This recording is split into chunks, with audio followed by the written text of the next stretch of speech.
Bien, ce matin, nous allons plonger au cœur des Saintes Écritures, particulièrement sur un des textes les plus beaux de l'Ancien Testament, qui est celui d'Adam et Ève. Alors, avant de vous introduire au cœur de ce texte, je vais vous parler un peu des Saintes Écritures en général, et la manière de les aborder.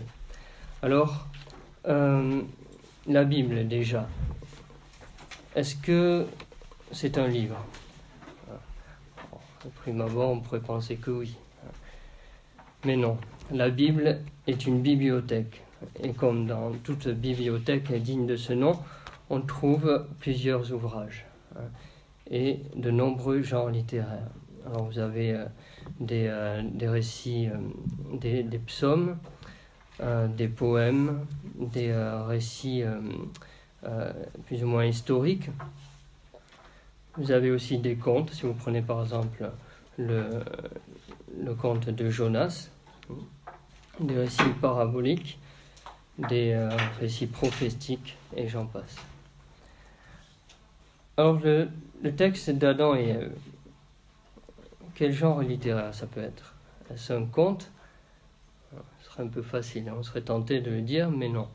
Ce n'est pas non plus un récit mythologique, bien que ça s'en rapproche un peu. Alors est-ce un poème ? Il y a de cela aussi, mais ce n'est pas tout à fait cela. C'est un récit symbolique. Mais comme cette définition, je trouve, elle manque un peu de poésie, je vais vous raconter un peu une anecdote au sujet d'un enfant qui demandait un jour à un prêtre, en lui montrant les Saintes Écritures, est-ce que c'est vrai ça ? Et le prêtre lui fit une petite catéchèse. Et après, l'enfant, émerveillé et songeur, lui répondit « Ah, je vois, c'est la vérité racontée avec des images. » Donc, très belle définition. Le récit d'Adam et Ève, c'est une histoire vraie racontée avec des images.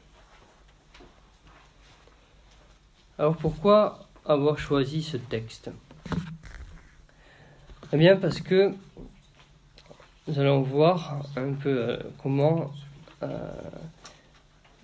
le degré d'intimité que le Créateur a avec sa créature depuis les tout premiers temps de son existence, et comment cette intimité a été fragilisée. Donc je ne lirai pas le texte une fois pour vous le relire ensuite, parce que ça me prendrait trop de temps, mais je vais aller étape par étape. Nous allons voir toutes les richesses, l'importance qu'a chaque phrase. Donc voyons un peu d'abord le contexte. La création vient de se déployer en 7 jours. Il ne faut pas prendre ces 7 jours au sens propre. Mais ces 7 jours, il faut les voir comme 7 étapes. Donc il y a à chaque fois, à chacune de ces étapes, il y a une séparation. Si on prend par exemple le premier jour, au début la terre est informe et vide et plongée dans les ténèbres.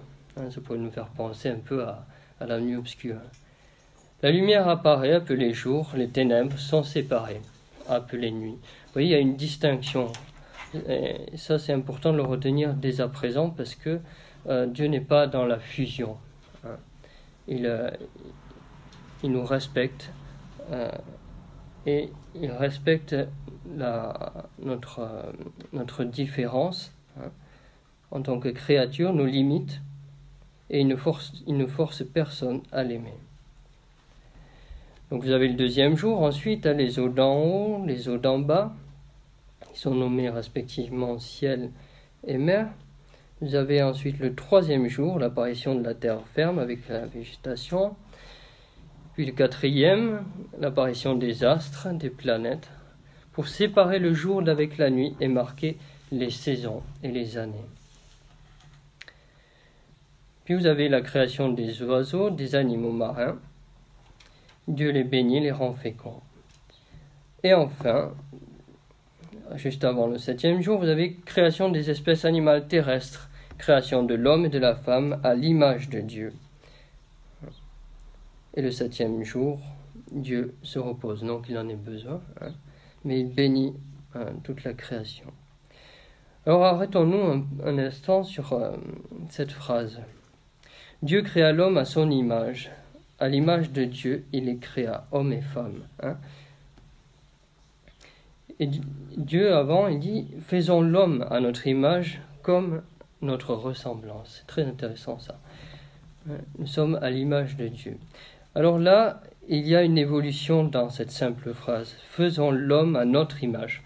Alors, image, si je prends l'image, par exemple, si je dis vous êtes l'image d'une personne, vous êtes à l'identique de cette personne. Mais la phrase dit, elle nuance en disant et à sa ressemblance. Il y a une similitude.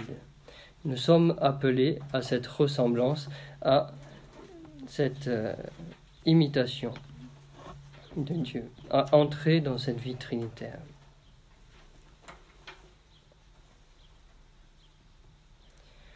Donc la création est accomplie, bien qu'elle n'est pas achevée. C'est ce que Benoît XVI disait, la création n'est pas finie, elle se déploie dans le temps.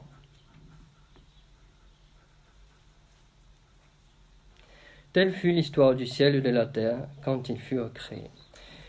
Donc maintenant plongeons au cœur du texte qui va nous occuper toute cette matinée, qui est celui d'Adam et Ève. L'épreuve de la liberté, le paradis. Alors là, le titre que je vous lis, c'est toujours un choix d'auteur. C'est comme plus loin quand je vous dirai la chute. Ce n'est pas dans les textes originels. C'est pour ventiler les écritures et pour les nommer, pour nous situer. Alors, au temps où Yahvé Dieu fit la terre et le ciel, il n'y avait encore aucun arbuste des champs sur la terre et aucune herbe des champs n'avait encore poussé.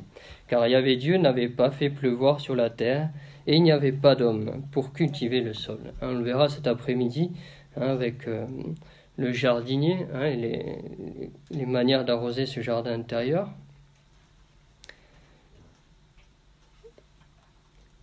Toutefois, un flot montait de terre et arrosait toute la surface du sol. Alors Yahvé Dieu modela l'homme avec la glaise du sol. Très intéressant, c'est la matière là. Et ça nous révèle aussi le nom d'Adam, Adama, glaise. Il insuffla dans ses narines une haleine de vie et l'homme devint un être vivant. Il lui insuffle la roua, l'esprit. L'âme. Alors qu'est-ce que l'âme ? L'âme, c'est ce qui fait de l'homme un Dieu, avec un petit d évidemment, et qui le rend capable d'entrer en relation avec lui, et qui est doté d'un libre arbitre, et qui le rend en cela au-dessus de l'animal. Mais lorsqu'il commet des péchés, qui s'embourbe dans le péché, il peut parfois se mettre en dessous de la condition animale. Et ça, on peut bien le comprendre parce que certaines personnes, des fois, font preuve d'une telle cruauté qui est ignorée même des animaux, qui pourrait même être qualifié de diabolique. Yahvé Dieu planta un jardin en Éden, à l'Orient. Alors c'est situé de manière très vague, on va voir pourquoi. Et il y mit l'homme qu'il avait modelé. Yahvé Dieu fit pousser du sol toute espèce d'arbre séduisant à voir et bon à manger, et l'arbre de vie au milieu du jardin, et l'arbre de la connaissance du bien et du mal. Alors ce n'est pas l'homme qui est au centre du jardin, au centre de la création. C'est l'arbre de vie et l'arbre de la connaissance du bien et du mal. Alors l'homme, nous l'avons vu, apparaît à partir du 6e jour. Il est le sommet de la création, mais il n'en est pas le centre. Et là, nous avons les attributs essentiels de Dieu en cette image des deux arbres. La connaissance du bien et du mal, autrement dit, cette capacité à décider ce qui est bien ou mal, n'appartient qu'à Dieu seul.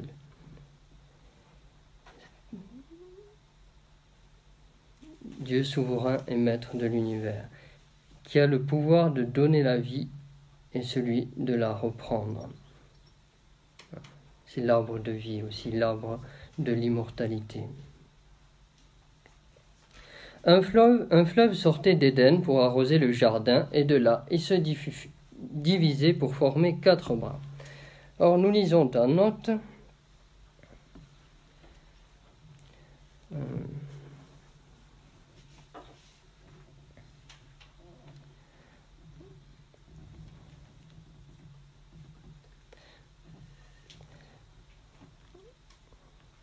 que le propos de l'auteur n'est pas de localiser le jardin d'Éden, mais de montrer que les grands fleuves, qui sont les artères vitales, les 4 régions du monde, qui ont leur source au paradis.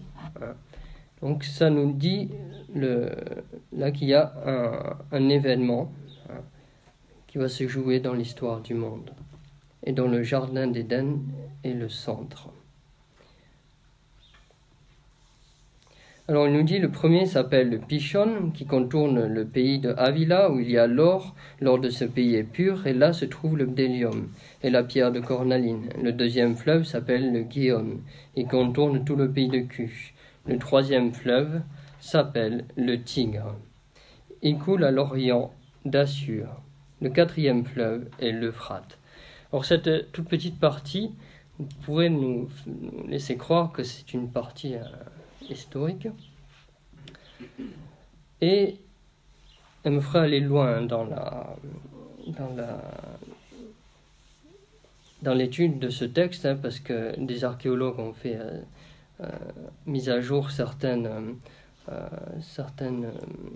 trouvailles par rapport à ce texte, parce qu'ils l'ont pris très au sérieux. Et nous savons que le Tigre et l'Euphrate, par exemple, ils existent toujours, mais les deux autres sont inconnus.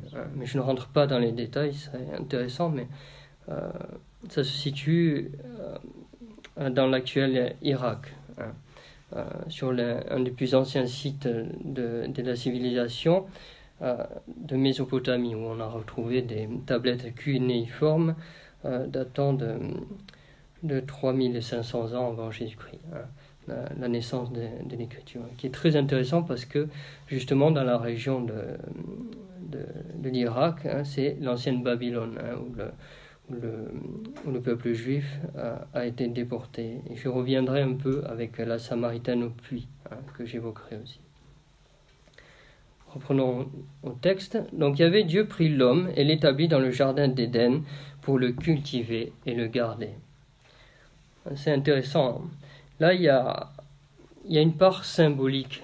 Il y a toujours 2 parts, vous allez voir, dans les Saintes Écritures, la part littérale et la part symbolique. Donc l'homme est placé dans le jardin et il est appelé à porter du fruit.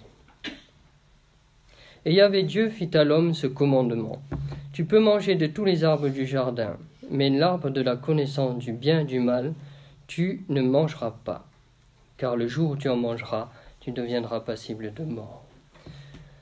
Vous me direz, pourquoi mettre un arbre en plein milieu du jardin, si on ne peut pas y toucher? C'est le meilleur moyen d'y penser en longueur de temps. Donc, je vous donne un peu l'image d'un père qui dit à son enfant, voici, il y a un puits au milieu du jardin, ce puits est profond.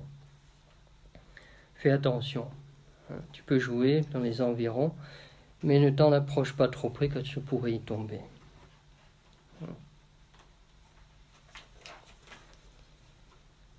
Il y a là l'amour prévenant de Dieu pour sa créature. Nous verrons plus loin les enjeux de cet amour prévenant.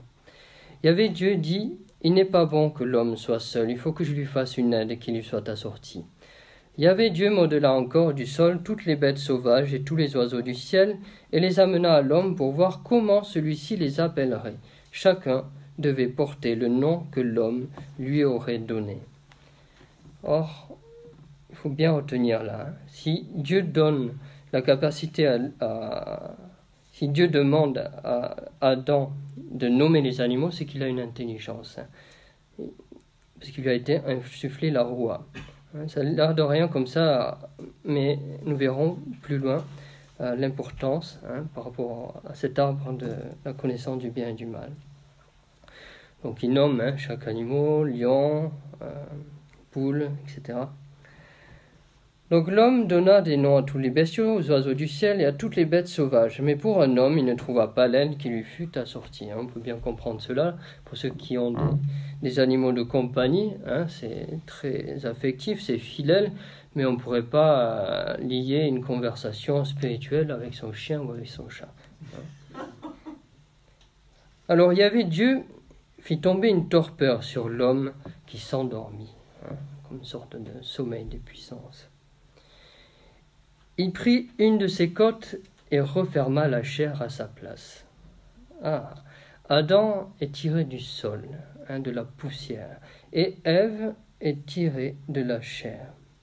Il y a une évolution. Mais la traduction là n'est pas tout à fait juste parce que il prit une de ses côtes. La traduction originale dit du côté d'Adam naît Ève. C'est autrement dit l'autre partie de l'humanité. Vous savez, la partie masculine et féminine. Cela n'est pas sans rappeler lorsque du côté ouvert du Christ naîtra l'Église. La nouvelle épouse.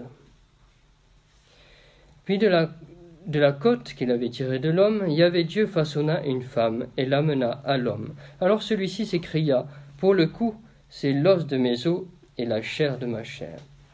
Alors retenez bien ça, parce qu'il n'en sera pas toujours ainsi, de cet émerveillement d'Adam envers la femme. Celle-ci sera appelée femme. Au début, on disait mâle et femelle illettrés à Ish et Isha. Et il y a un jeu de mots en hébreu entre les deux, Ish et Isha, Esh, le feu. Très important de retenir cela aussi parce que, je vous ai dit, il y a une juste séparation entre le jour et la nuit, entre les eaux d'en haut et les eaux d'en bas. Il n'y a pas de fusion. Lorsque on établit une confusion par la fusion en ne respectant pas l'autre dans son altérité, par la chasteté, parce que c'est cela la chasteté aussi. C'est respecter l'autre en tant que personne et non comme un objet.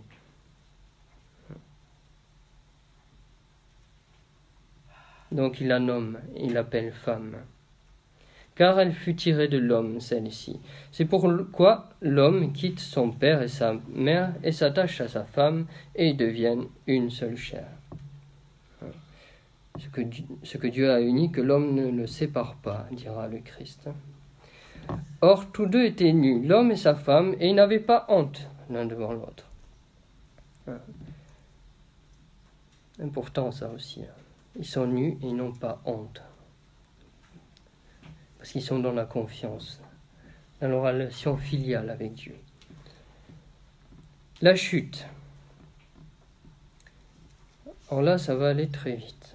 Le serpent était le plus rusé de tous les animaux des champs que Yahvé Dieu avait fait. Intéressant. Sommes-nous dans le champ d'Éden ou dans le jardin d'Éden?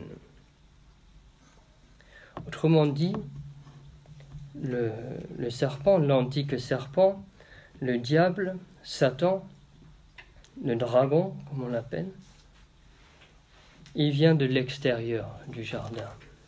Il vient des champs. Et dans la vie spirituelle, il en est de même.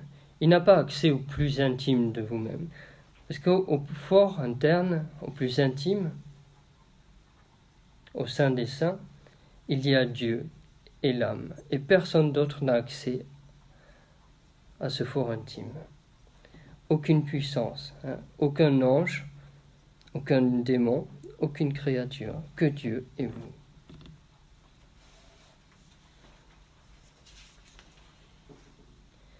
Et le serpent s'approche.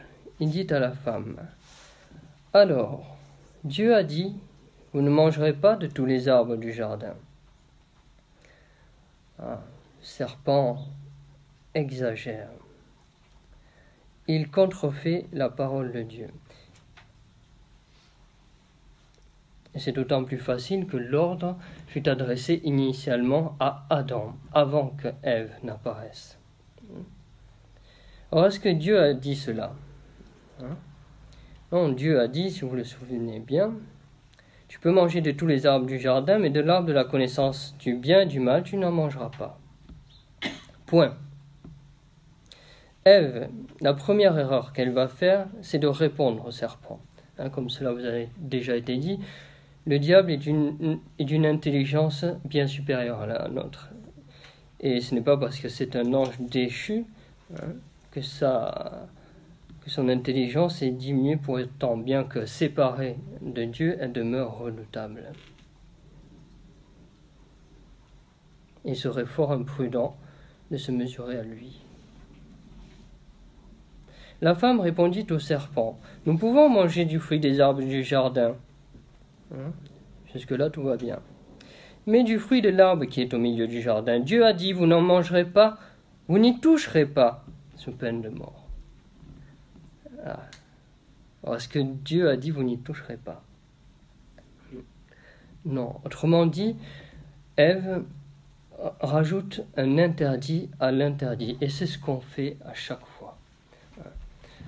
Quand on commet, déjà on nous dit, notre conscience nous dit, voilà, telle chose est mauvaise pour toi.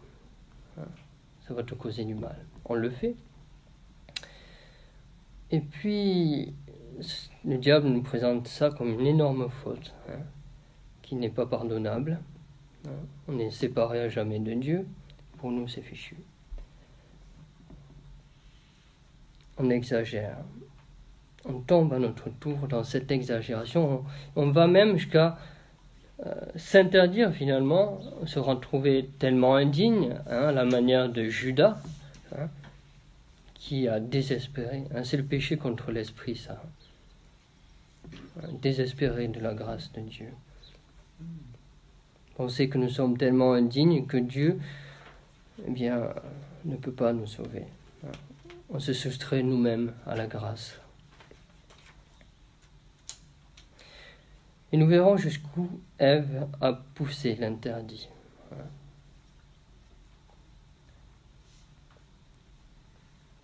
Donc le serpent, après avoir exagéré, à votre avis, qu'est-ce qu'il va faire? Le serpent répliqua à la femme, « Pas du tout, vous ne mourrez pas. Mais Dieu sait que le jour où vous en mangerez, vos yeux s'ouvriront et vous serez comme des dieux qui connaissent le bien et le mal. » Pas du tout, vous ne mourrez pas. Après avoir exagéré, le diable minimise. C'est comme une bretelle que vous tirez jusqu'à son point culminant de tension et puis vous la relâchez. Et c'est la chute.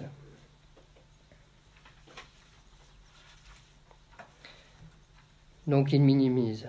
C'est souvent ce qui arrive. Des fois, face à l'énormité de notre faute qui est insupportable, à notre conscience, on va diminuer les conséquences. On va se dire, bon, c'est pas si grave, et puis de toute façon, mon voisin, là, il fait des choses bien pires. Je vois pas ce que j'ai fait de si mal que ça. Et on va tout de suite s'empresser d'aller voir la paille qui est dans l'œil de son voisin pour oublier la poutre qui est dans le nôtre. Sans pour autant que cela en diminue le poids. Jusqu'à ce qu'enfin on prenne la décision de se confesser, de se laver à cette source. Parce que la confession, ce n'est pas une mise en garde, c'est une mise en route.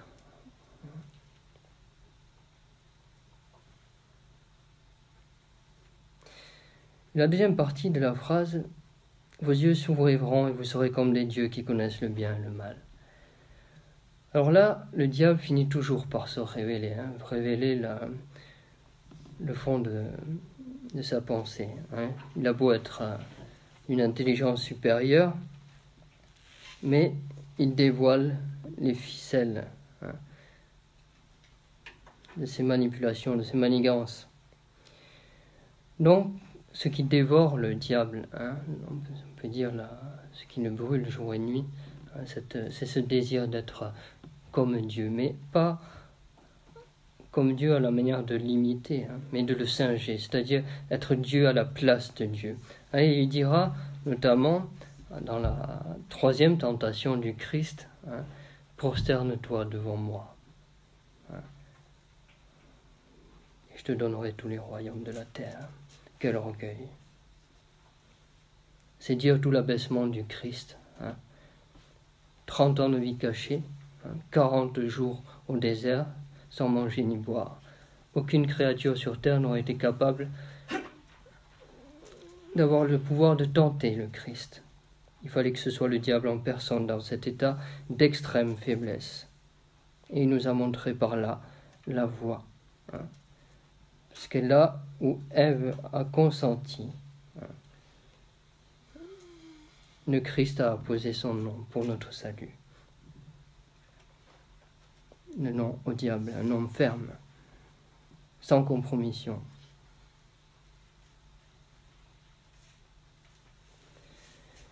Alors, est-ce à dire que les tentations du Christ sont similaires à celles de l'homme? Pas du tout. Elles sont d'un ordre totalement différent. Alors, il les a toutes éprouvées, les tentations. Mais il n'y a pas chez lui, si vous voulez, la concupiscence. Il n'y a pas cet attrait du mal et ce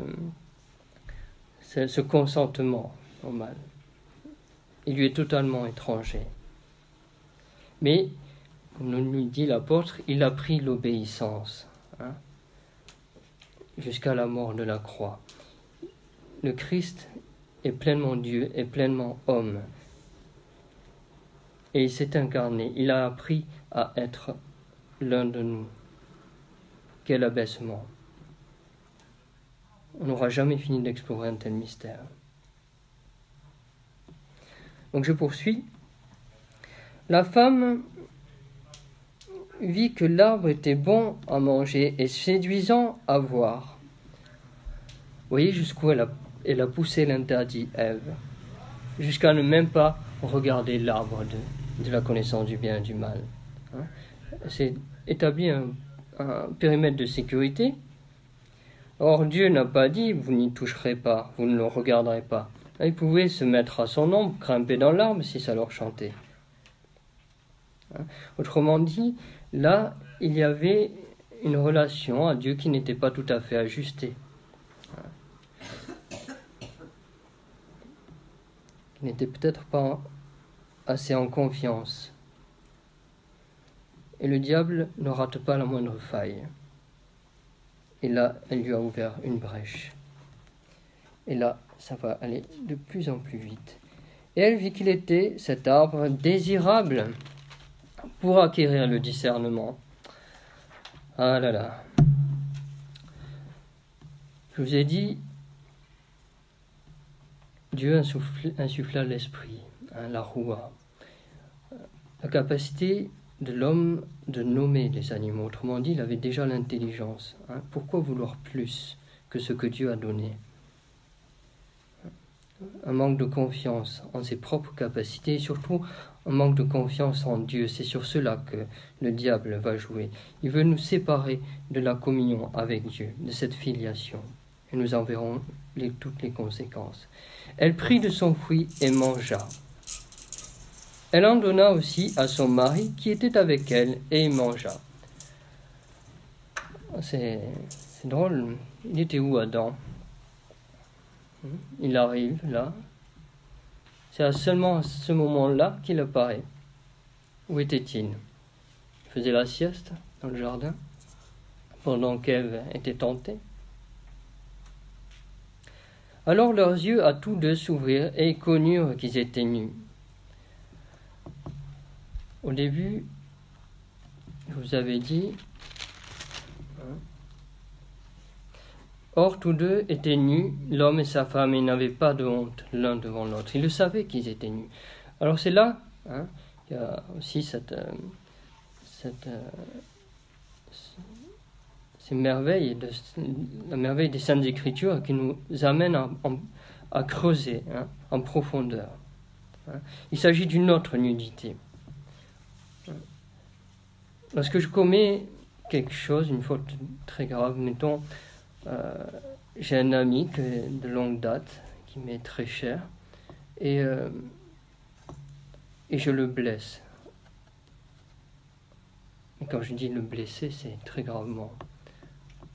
Qu'est-ce qui va se passer à ce moment-là? Eh bien, je vais me dégoûter moi-même. Je vais être dégoûté de moi-même. Je vais ressentir au fond de moi cette nudité extrême, ce dégoût. Jusqu'à ne même plus pouvoir me regarder dans une glace. C'est cette nudité qu'ont dû éprouver nos premiers parents. Dieu leur faisait confiance. Il a fait de l'homme et de la femme des gestionnaires de la création. Il leur en a donné la responsabilité. Il leur a donné la plus belle et la plus terrible des responsabilités, celle de la liberté. Et nous voyons par là que le mal résulte du libre arbitre. Le mal est une absence de bien. Le mal découle des choix que nous faisons, de nous séparer de Dieu ou de rester dans son intimité. Alors leurs yeux à tous deux s'ouvrirent. C'est seulement lorsque tous deux mangèrent de ce fruit. Il y a une responsabilité commune dans ce péché. Et ils cousirent des feuilles de figuier et se firent des pagnes. Alors, j'ai jamais compris ce passage parce que moi qui suis allergique aux feuilles de figuier, je trouve ça quelque peu irritant. Mais bref. Ils entendirent le pas de Yahvé Dieu qui se promenait dans le jardin à la brise du jour. C'est dire toute l'intimité d'un Dieu qui se fait proche de nous, qui se promène. Et l'homme et sa femme se cachèrent devant Yahvé Dieu, parmi les arbres du jardin. Yahvé Dieu appela l'homme. « Où es-tu » dit-il. Intéressant. Dieu sait tout. Il sait où se trouve l'homme. Il sait où on se trouve à chaque instant. Et c'est très étrange parce que nous avons beaucoup de mal à nous faire à l'idée que nous sommes en présence de Dieu à chaque instant. Alors on n'a pas de problème à dire des bêtises ou à faire des choses qui ne conviennent pas lorsqu'on n'est pas vu des hommes. Et lorsqu'on est tout seul, on se dit ça a une moindre importance, personne ne me voit. Et non, d'ailleurs, vous êtes toujours en présence de Dieu et des anges. La folie de l'homme qui croit qu'il peut se cacher.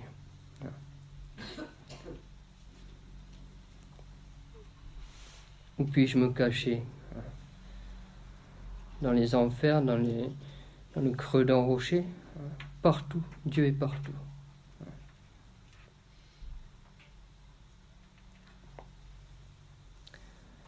Donc là, Dieu appelle l'homme à sa place. Il lui demande « Où es-tu » ? Où étais-tu quand Ève était tentée ? Quelle est ta place dans la responsabilité? Souviens-toi, vous pouvez dire souviens-toi de ta responsabilité dans la création. Et Adam lui répond, « J'ai entendu ton pas dans le jardin, répondit l'homme. J'ai eu peur parce que je suis nu et je me suis caché. » Ah, la peur. On n'est plus dans une relation de confiance, mais de peur. Dieu devient un adversaire, un ennemi, un rival. Il reprit, Dieu, « Et qui t'a appris que tu étais nu? Tu as donc mangé de l'arbre dont je t'avais défendu de manger. » L'homme répondit, « Alors, est-ce qu'il va prendre sa responsabilité, Adam? C'est la femme que tu as mise auprès de moi qui m'a donné de l'arbre et j'ai mangé. Voilà. Vous vous rappelez, au début, Adam disait, voici l'os de mes os, la chair de ma chair. Je l'appellerai femme. Et voici qu'elle devient la femme, cette tentatrice. Un peu comme dans la parabole du fils prodigue et le fils fidèle. Ton fils que voilà revient, il a dilapidé tes biens, avec les prostituées, et tu lui fais la fête. Ton fils, pas mon frère, ton fils, pas ma femme, la femme que tu as mis. En plus de cela, il intente un procès à Dieu. La femme que tu as mise auprès de moi. Autrement dit, c'est non seulement la faute de la femme, mais la faute de Dieu. Il intente un procès à Dieu. Yahvé Dieu dit à la femme, et il remonte la chaîne de causalité. Qu'as-tu fait là? Et la femme répondit, donc elle entre dans le mimétisme que nous avons pu observer au début, avec le serpent, puisque le serpent a transmis cette nudité. D'ailleurs, là, je fais une parenthèse. En hébreu, il y a un jeu de mots entre rusé et nu. C'est Erum et Arum. Rusé et nu. En mordant, par la morsure de sa tentation, le serpent a inoculé le venin de cette nudité. Désormais, l'homme se sent seul, parce que séparé de Dieu. Donc il dit à la femme, qu'as-tu fait là? Et la femme répondit, c'est le serpent qui m'a séduite, et j'ai mangé. On ne peut pas accuser l'homme, quoique. Parce que l'ordre, comme je vous l'avais dit, avait été donné à Adam. Donc c'est lui le responsable en premier, devant Dieu. Alors Yahvé Dieu dit au serpent, parce que tu as fait cela. Très intéressant, Dieu ne lui demande pas, qu'as-tu fait là, ou que faisais-tu dans ce jardin, te glisser parmi l'arbre de la connaissance du bien et du mal. Il n'entre pas en dialogue avec le serpent. Il condamne le mal à la source, nous allons le voir. Parce que Dieu établit une distinction entre la personne et le péché. Et c'est ce que nous devrions toujours faire. En psychologie, on dit que 80% de nos pensées sont formées de jugements, sans même s'en rendre compte. On juge. Une personne qui arrive un peu débraillée, on se dit, mais qu'est-ce qu'elle est négligente, cette personne. Ça vient presque comme un automatisme. Alors quelqu'un qui prie les mains jointes, on dit, oh, celle-ci fait la sainte. Jugement. Et on confond la personne avec ses actes, ce que ne fait jamais Dieu. Alors il dit au serpent, parce que tu as fait cela, maudit sois-tu entre tous les bestiaux et toutes les bêtes sauvages, tu marcheras sur ton ventre et tu mangeras de la terre tous les jours de ta vie. Alors de quoi a été tiré Adam? Adama, glaise, il a été tiré de la terre. Autrement dit, le serpent se mord la queue. Il a atteint un cycle qui n'a d'autre fin finalement que lui-même. Parce que lorsqu'on se sépare de Dieu, on n'a d'autre fin que soi-même. Et on se crée son propre enfer, l'enfermement. On n'est plus ouvert à la grâce. Tu mangeras la terre tous les jours de ta vie. Il y a une forme de cycle infernal. Où il est, si vous voulez, il reste à quelque chose d'inaccompli. Parce qu'on sait, comme le texte nous le disait au début, Adam est tiré de la terre, il lui est donné une chair et il lui est insufflé un esprit, la roua. Il y a une évolution constante dès lors qu'on reste uni à Dieu. Et dès qu'on s'en sépare, eh bien, on reste à ce qui est immanent, charnel. Et il n'y a plus de transcendance. Il n'y a plus de verticalité.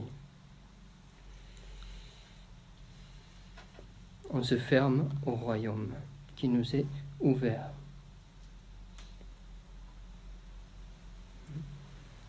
Parce que le royaume est toujours ouvert. Des fois, il y a des personnes qui sont ici-bas comme dans une cage dorée. Et si le diable ne tente pas ces personnes, c'est parce qu'elles se complaisent dans cette cage dorée. Il y avait un jeune, un jour, il disait à un père du désert, un ancien, il disait, moi je n'ai pas de tentation. Et l'ancien lui rétorquait, c'est parce que tu n'as pas de porte en toi. Et les tentations vont et viennent. Si tu avais une porte, et si tu fermais l'accès à ton cœur, tu verrais qu'elle te résiste.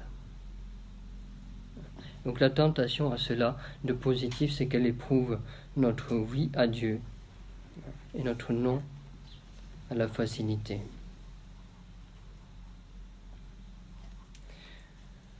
Donc tu mangeras de la terre tous les jours de ta vie. Je mettrai une hostilité entre toi et la femme, entre ton lignage et le sien. Il y a une forme d'hérédité dans le péché, dans les générations.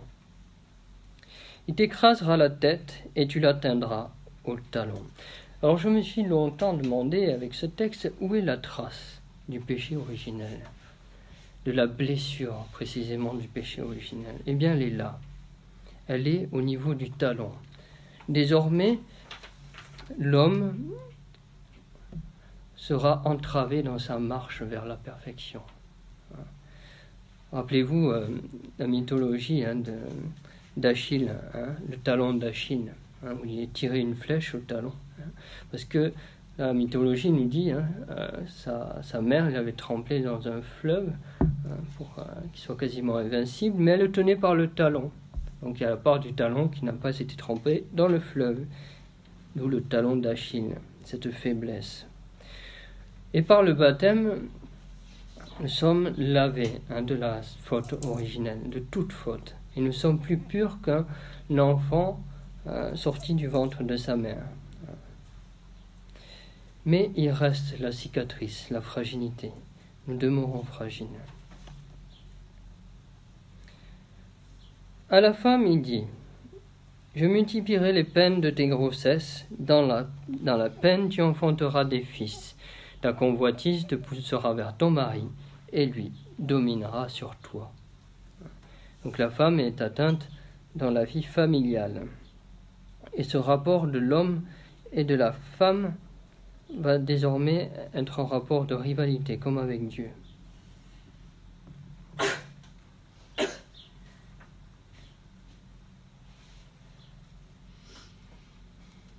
À l'homme, il dit, parce que tu as écouté la voix de la femme et que tu as mangé de l'arbre dont je t'avais interdit de manger, maudit soit le sol à cause de toi.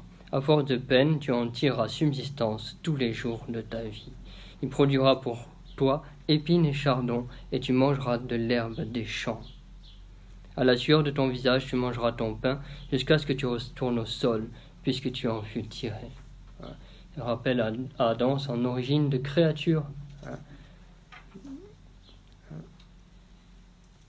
Nous sommes appelés à retourner à la glaise. Donc là, je lis en note une note intéressante dont je vous fais part. La condamnation frappe les coupables dans leur activité essentielle. Comme j'ai dit, la femme comme mère et épouse, l'homme comme travailleur. Le texte ne peut pas signifier que sans le péché, la femme aurait enfanté sans douleur et que l'homme aurait travaillé sans avoir la sueur au front. Autant vaudrait conclure du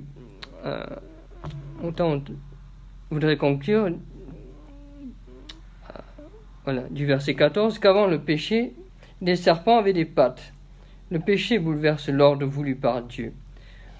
Au lieu d'être l'associé de l'homme à son égal, la femme deviendra la séductrice de l'homme, qui l'asservira pour en avoir des fils. Au lieu d'être le jardinier de Dieu en Éden, l'homme luttera contre un sol devenu hostile.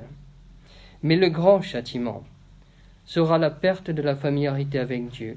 Ce sont là des peines héréditaires. Et pour que soit dégagé l'enseignement, une faute héréditaire, il faudra attendre que saint Paul mette en parallèle la solidarité de tous dans le Christ Sauveur et la solidarité de tous en Adam pécheur. Parce qu'avec la condamnation, hein, parce que Dieu ne condamne pas, hein, il dévoile les conséquences, hein, du péché. Donc là, l'homme appelle sa femme Ève, parce qu'elle fut la mère de tous les vivants. Ève, Ava, ça veut dire la vivante. Yahvé Dieu fit à l'homme et à sa femme des tuniques de peau et les en vêtit. Et cela, on peut dire, le premier sacrifice de l'histoire de l'humanité. Parce que pour vêtir l'homme qui se sent nu, bien, ce sont la condamnation qui devait revenir à l'homme va tomber sur de simples animaux. Et ils vont se revêtir de leur peau. Premier sacrifice. Puis Yahvé Dieu dit, voilà que l'homme est devenu comme l'un de nous pour connaître le bien et le mal. Parce que l'homme pécheur s'est érigé en juge du bien et du mal. Il s'est séparé de la source, qui est Dieu. Il s'est arrogé le droit de décider lui-même ce qui est bien ou mal. Il s'est émancipé de cette filiation divine.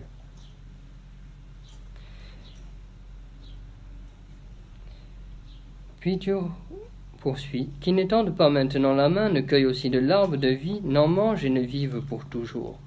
Or pourquoi Dieu veut aussi priver l'accès à l'arbre de vie? Serait-ce par jalousie? Parce que l'arbre de vie s'apparente à l'immortalité. Non, c'est saint Irénée de Lyon qui en fait la réflexion intéressante. Ce n'est pas par jalousie que Dieu empêche l'accès à l'arbre de vie, c'est pour éviter que l'homme ne demeure éternellement dans cette faute, qu'il devienne immortel avec cette imperfection. Il va falloir la rédemption pour le tirer de ce bourbier où il s'est mis.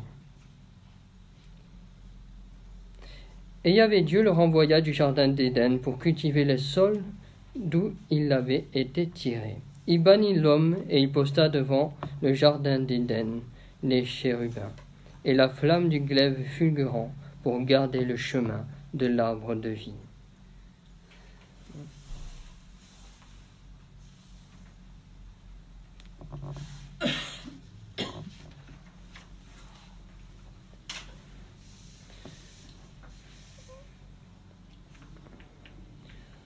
Donc il me reste quelques minutes. Cet après-midi, je vais vous introduire, alors je ne l'analyserai pas avec autant de profondeur que je l'ai fait, parce que ça me servira simplement de support pour ce dont je vais vous parler par la suite, mais je vais quand même vous en donner un aperçu. Il s'agit de l'évangile de Saint Jean, de Jean chapitre 4, versets 1 à 40.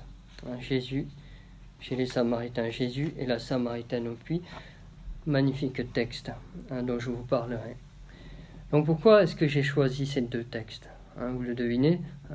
Donc nous avons parlé de jardin.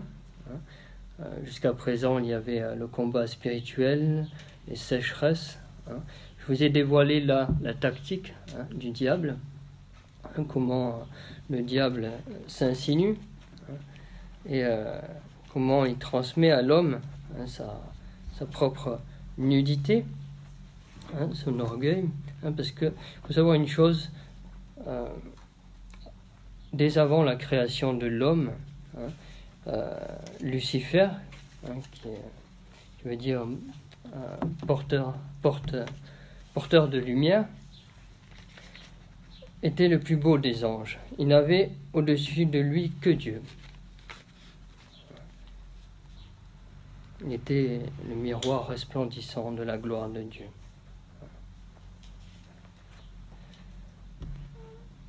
Et il s'est enorgueilli de sa superbe. Il s'est comporté comme, j'ai l'image d'un poêle, parce que chez moi je chauffais au poêle, parce que le conduit est bouché. Vous avez beau alimenter le feu, ça ne prend pas. Il y a une incubation de la fumée, et la flamme ne s'élève plus. Et si vous ouvrez la porte à ce moment-là, comme ça m'est arrivé une fois, il y a un appel d'air et vous êtes brûlé. Il y a une explosion. Donc là, le diable, en se séparant de cette intimité de Dieu, qui en est la cause, une des causes en étant que face au projet que Dieu avait de créer une créature en dessous des anges, et auquel il prévoyait de faire une alliance plus intime qu'avec aucun des anges dans le ciel, avec une créature tirée de la boue, une créature fragile, mortelle. Lucifer n'a pas supporté ça. Comment Dieu, créateur du ciel et de la terre, créateur de l'univers, qui ne doit rien à personne, qui n'a besoin de personne, qui crée gratuitement, cette gratuité totale échappe totalement au démon.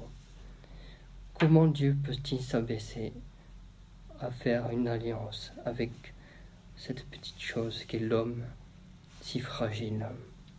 Non serviam, je ne servirai pas Dieu.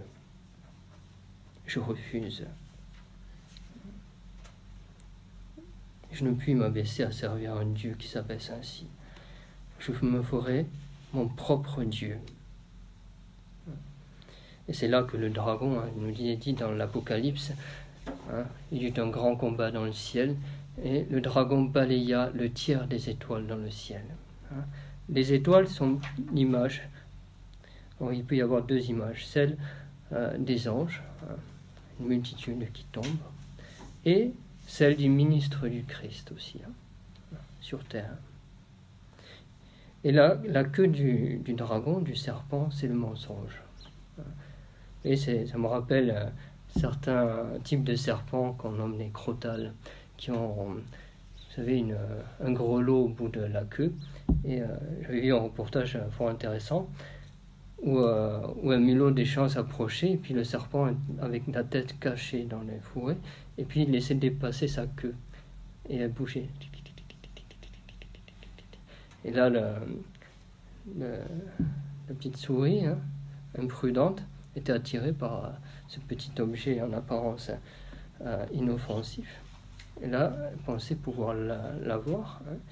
Et au moment où elle l'atteint, le serpent jaillit de l'autre côté, il la mord, il l'attrape, il lui inocule la mort.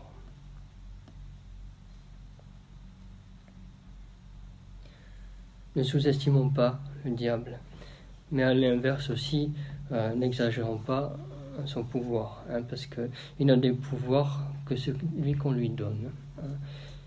Il n'a le pouvoir que de savonner la pente sur laquelle on s'engage. Parce que souvent, on laisse aller trop loin les tentations, et après elles prennent le pas, et il est très difficile de s'en tirer. On s'approche au bord du gouffre, pour éprouver la sensation, pour se sentir vivant. Combien de jeunes font ça, Parce que dites-vous bien, si on perd cette dimension de l'infini, parce que c'est ce que je dis aux jeunes, parce que j'ai des collégiens, et je leur dis, nous ne sommes pas faits pour ce qui est grand ou immense, nous sommes faits pour l'infini. Et tant que nous n'avons pas compris ça, nous n'avons rien compris. Dieu, c'est ce que dit saint Augustin, Dieu s'est fait homme pour que l'homme devienne Dieu, pour que nous ayons accès à cette éternité. Et il dit aussi, heureuse faute qui nous a valu un tel Rédempteur. Parce que au-delà du rachat, parce que ce qui opposera l'arbre par lequel Adam et Ève ont péché, ce sera l'arbre de la croix. sur lequel s'offre ce fruit de vie qui est le Christ offert au monde.